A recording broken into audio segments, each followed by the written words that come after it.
Assalamualaikum warahmatullahi wabarakatuh. Salam santun dan salam sehat bagi petani walet dimanapun berada. Ini ada beberapa teman kita yang ingin mengetahui di dalam penyetelan suara inap, suara tarik, dan suara panggil tanpa kita memakai alat unite dan alat pengukur, bisa juga teman-teman.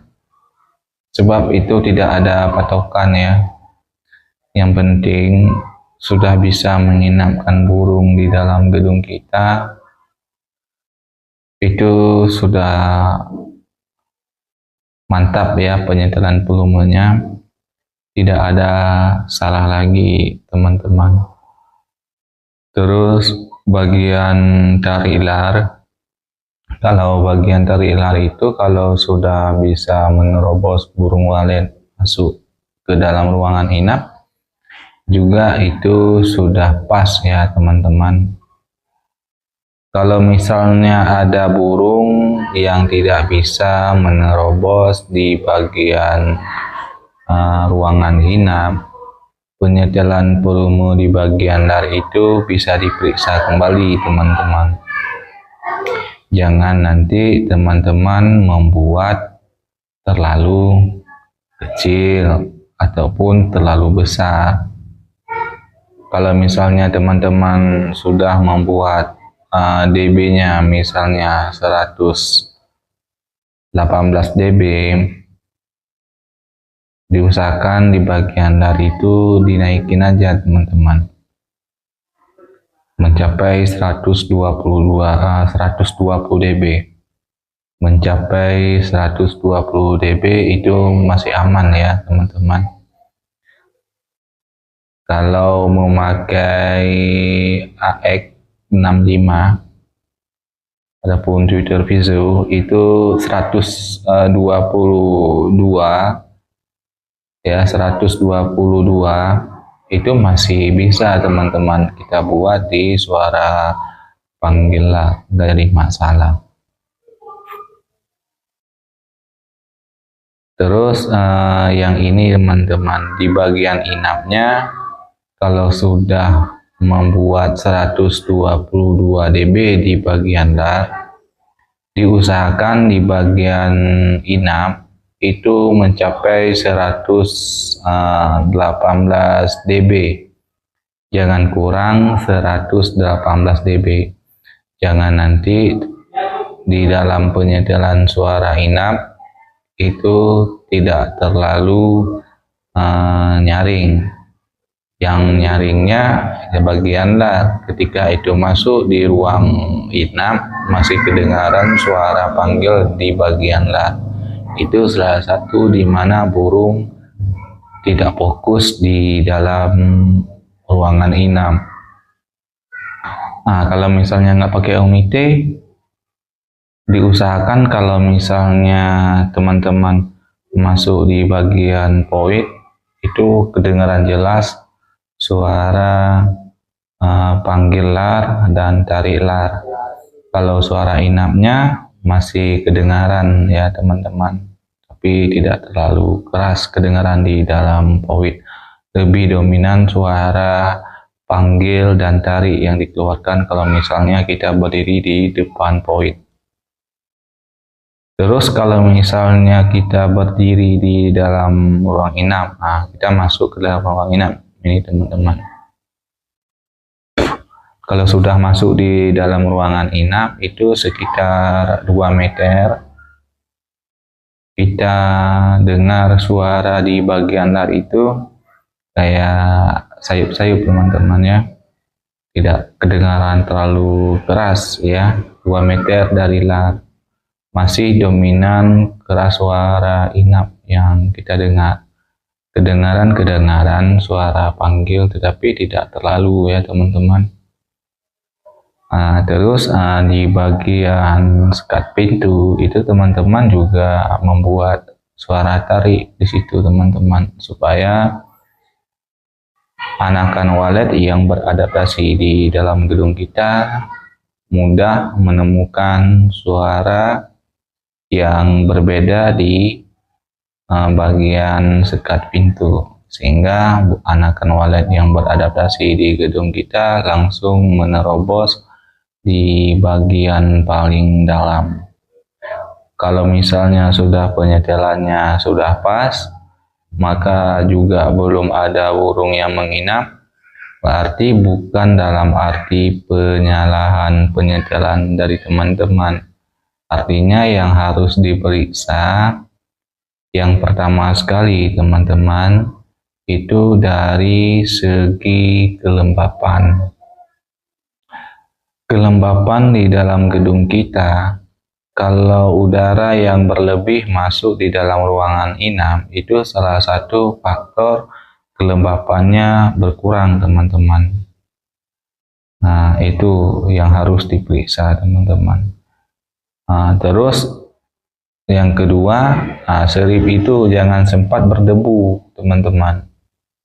Serip jangan sempat berdebu.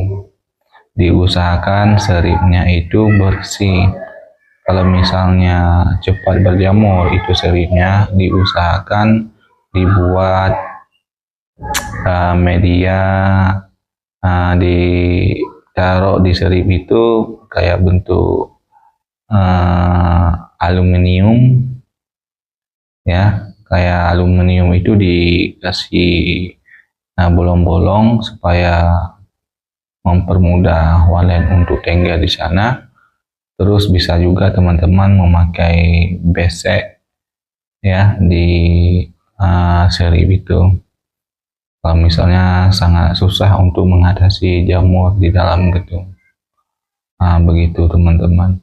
Biasanya kalau papan yang kurang bagus, ya seperti itu teman-teman, cepat itu berjamur. Bagi teman-teman yang belum menginapkan burung waletnya, penyetelannya padahalnya sudah pas, ya kan, suara inap yang kita gunakan ya sama seperti suara inap yang digunakan oleh teman-teman kita yang berhasil menginapkan burung walet. Nah, itu kalau belum menginap artinya boleh diperiksa serip dan kelembapan, ya teman-teman. Kelembapan itu jangan sempat kurang, ya teman-teman, diusahakan 80 di ke atas minimalnya, itu bagus. Terus salah satu penyebab kelembapan itu tidak dapat di dalam gedung kita, teman-teman bisa nanti melihat pipa paralon ataupun pipa ventilasi itu yang ada di dalam gedung teman-teman itu jangan sempat berlebih. Kalau berlebih di dalam gedung kita, ya kan, khususnya di dalam ruangan inap, itu udara yang masuk juga berlebih teman-teman. Maka kelembapan yang ada di dalam gedung kita itu tidak ada istilahnya menetap di dalam suatu ruangan kalau udara berlebih masuk, dan begitu juga keluarnya teman-teman. Tidak sempat udara yang menguap dari air itu, kalau misalnya kita memakai media air nih teman-teman, itu uap air itu tidak bisa bertahan lama di dalam gedung kita karena terbawa oleh udara yang masuk dari pipa paralon tadi, dikeluarkan lewat pipa paralon juga. Terus yang sering kita lihat yang bagian ini teman-teman, di bagian dinding yang ini, yang RBW yang ini teman-teman, ya, yang RBW dibuat dindingnya dari papan. Kalau teman-teman ada RBW terbuat dari papan, diusahakan jangan sempat dindingnya itu ada yang longgar.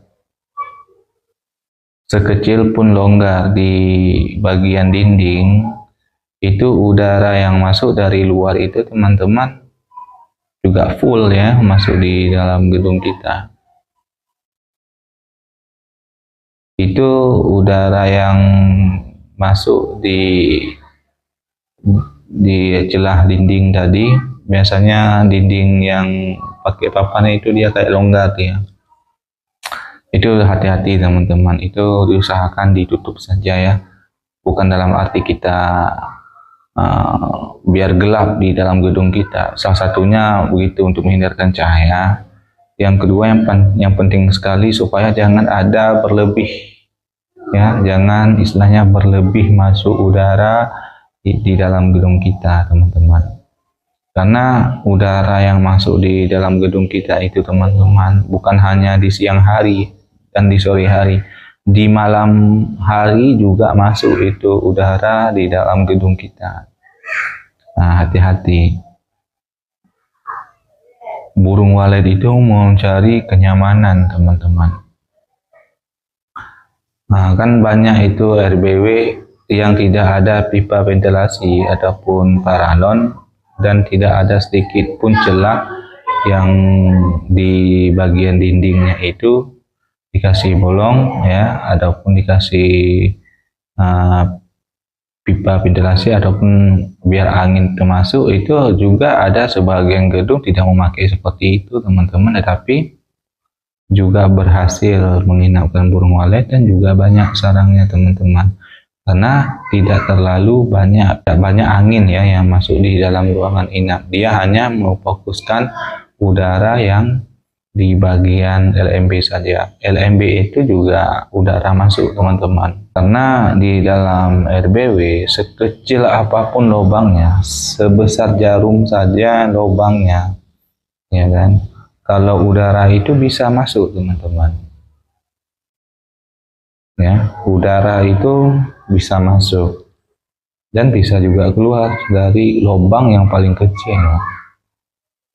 Kalau misalnya kita merasa pengap di dalam gedung kita, itu wajar, teman-teman, karena kita ini sebagai manusia berbeda dengan walet. Kita nggak bisa menyamakan walet dengan manusia. Kita kalau nggak ada angin itu keringat itu keluar. Kalau misalnya nggak ada udara juga kita nggak bisa bernapas, ya kan. Makanya di dalam gedung itu walaupun pengap, kita masih bisa bernapas, teman-teman, karena oksigen masih juga masuk situ. Makanya teman-teman kalau misalnya membuat gedung itu ya harus diusahakan angin yang masuk di dalam gedung kita itu jangan terlalu besar, ya kan, diusahakan jangan berlebih lah. Kalau pengap ya memang seperti itu gedung, apalagi tinggi per lantainya ya rendah, nah itu lebih pengap lagi. Berbeda kalau per lantainya 3 meter. Usahakan gedungnya yang selama ini memakai banyak pipa ventilasi ataupun pipa paralon, diusahakan jangan terlalu diperbanyak lagi, teman-teman. Karena begini, teman-teman, efek dari membuat pipa paralon itu karena kita tidak tahu, kita hanya ngikut-ngikuti aja, teman-teman.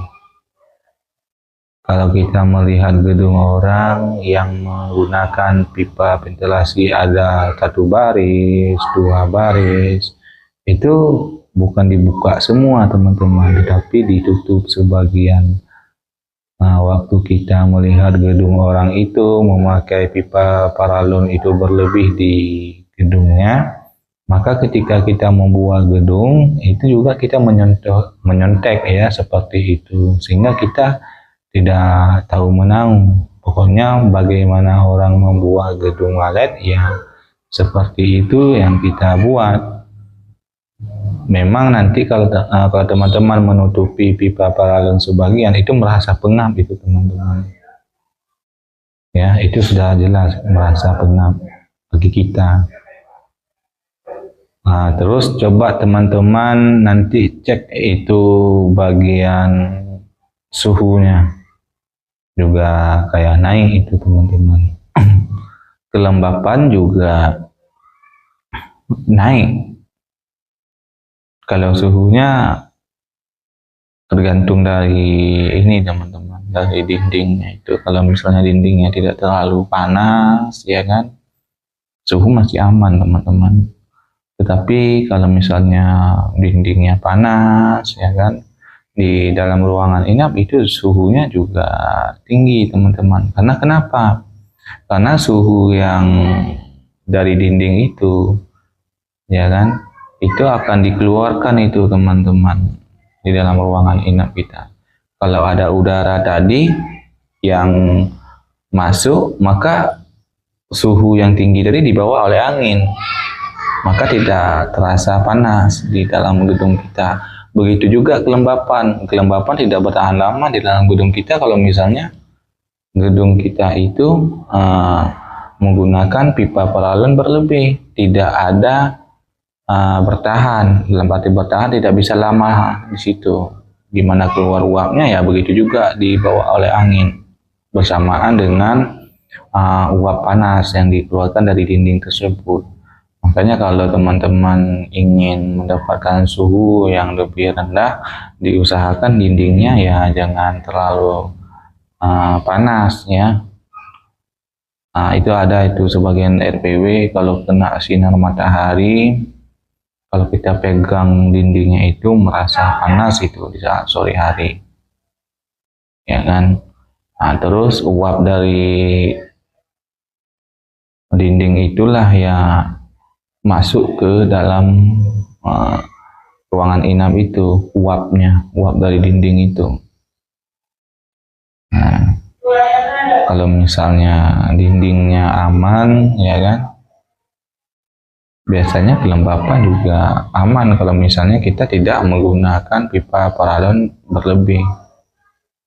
Tanpa kita menggunakan media air, kalau pipa paralon tidak kita menggunakan secara berlebih, ya kan, hanya beberapa saja, tetapi dinding tadi kita pegang tidak panas, masa dingin, ya kan, maka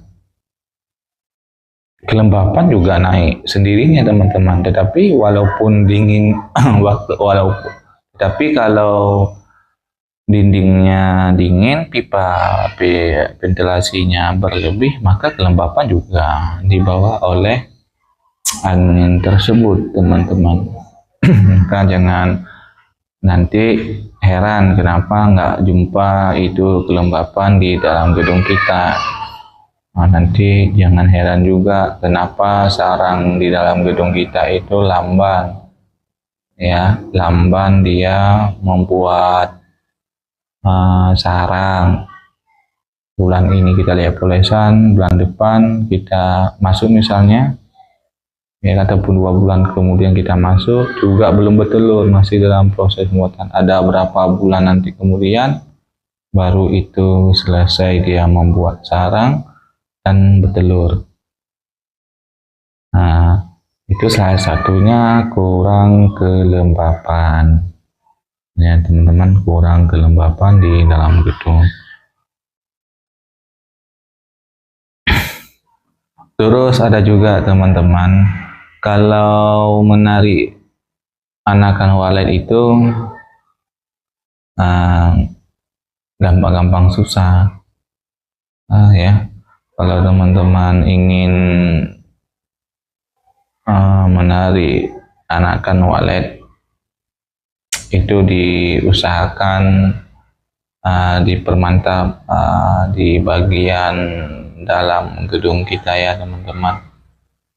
Jangan nanti ketika anakan yang beradaptasi di dalam gedung kita merasa kecewa di dalam ruang inap kita.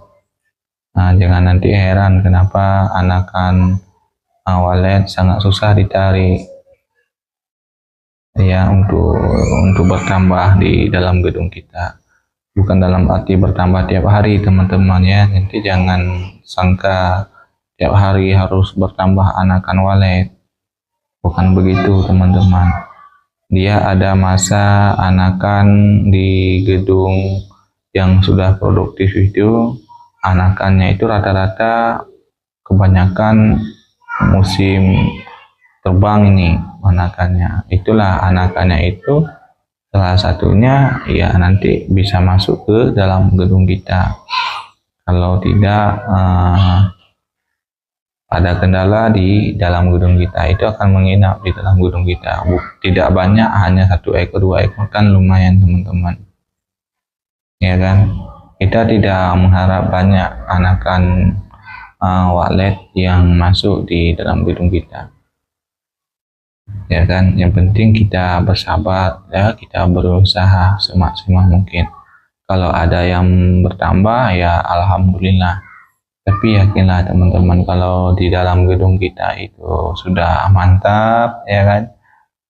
Bukan hanya anakan saja yang kembali di dalam gedung kita kalau misalnya sudah netas, tetapi anakan walet yang di luar sana itu bisa juga ikut tertarik. Kalau ikut tertarik di dalam gedung kita, itu bonus buat kita teman-teman. Itu salah satu gedung yang calon sukses ya teman-teman. Bukan hanya anakan walet yang kembali di dalam gedung kita, tetapi anakan walet yang di luar sana yang bukan menetas di dalam gedung kita akan masuk dan menginap di dalam gedung kita. Itu RBW yang sangat bagus itu teman-teman. Yang jadi kendala sekarang ini kan stagnan, ya kan. Stagnan dalam artian stagnan itu tidak ada penambahan. Kalau ada anakan yang di dalam gedung kita netas juga tidak kembali, apalagi di anakan yang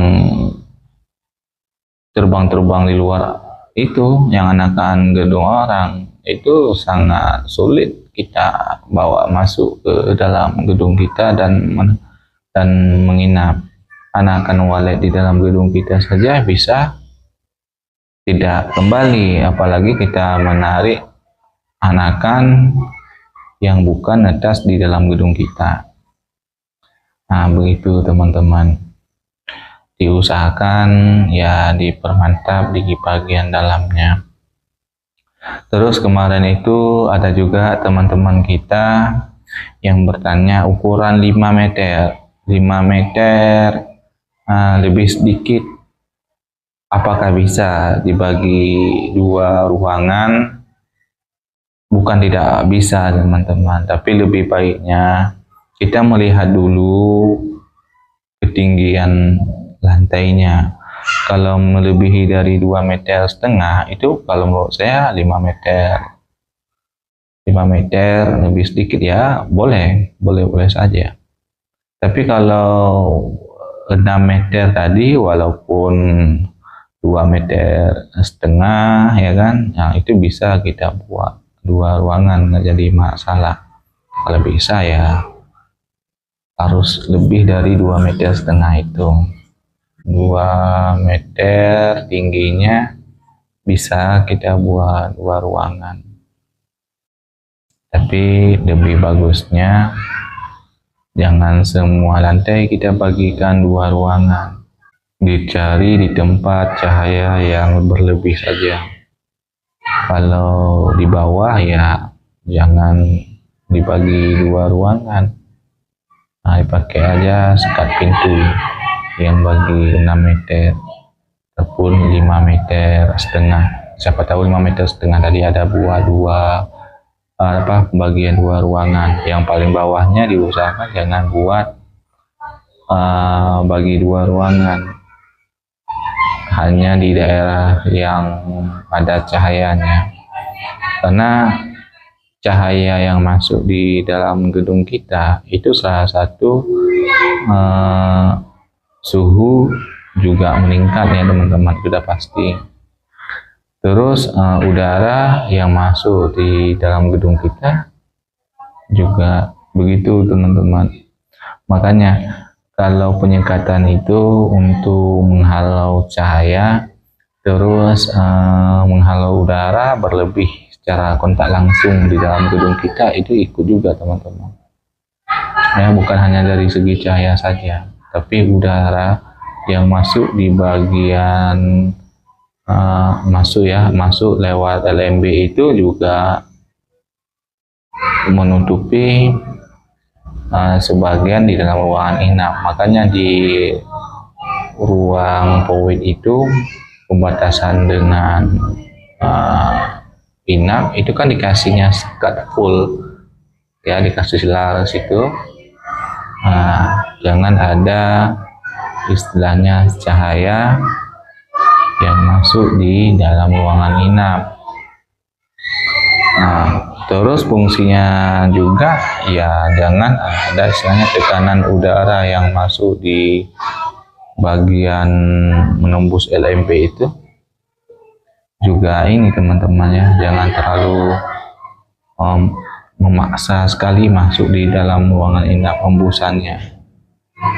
Hembusan di saat malam hari yang masuk dari bagian LMP itu yang paling kena pertama kali itu ya di lantai paling atas, karena dia hampir dekat dengan LMP. Udara di malam hari itu kadang-kadang lumayan kencang teman-teman, kadang slow, tapi udaranya hembusnya lumayan teman-teman, apalagi gedungnya tinggi. Makanya kalau udara yang masuk di bagian inap berlebih, itu hati-hati. Itu tandanya kalau burung walet yang tidak menginap sebagian di bagian belakang lar, itu biasanya udara berlebih yang ada di sana teman-teman, di daerah belakang lar ya kan, karena di bagian belakang itu ada dikasih sekat pintu. Itu udara yang masuk dari LMB tadi kan masuk ke dalam ruangan inap. Awal jumpanya kan di belakang lar. Ada juga sebagian yang nginapnya bukan di belakang sekat paling dalam, tetapi di dekat bagian lar, karena arah LMB kita kan berbeda-beda teman-teman ya kan.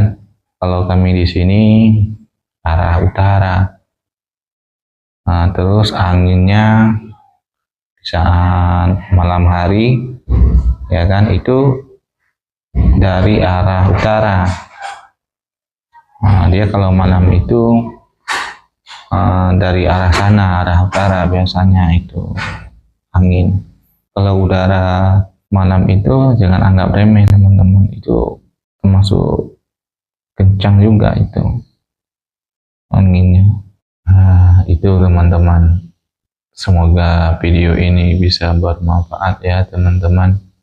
Kalau salah ya saya mohon dimaafkan, karena apapun yang saya sampaikan di sini sesuai yang saya ketahui ya teman-teman, tidak niat untuk teman-teman biar galau, itu tidak ada teman-teman. Apapun yang saya sampaikan di sini bisa diikuti dan boleh juga tidak diikuti, itu terserah sama teman-teman.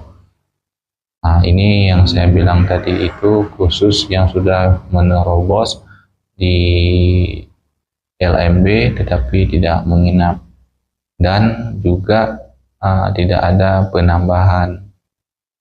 Kalau tidak menerobos di depan LMB itu udah lain lagi ceritanya teman-teman. Nanti kita akan kupas ya. Kalau bermanfaat jangan lupa ikuti channel ini ya teman-teman. Semoga teman-teman bisa mendapatkan informasi tentang perwaletan. Hanya ini yang dapat saya sampaikan. Saya akhiri. Assalamualaikum warahmatullahi wabarakatuh.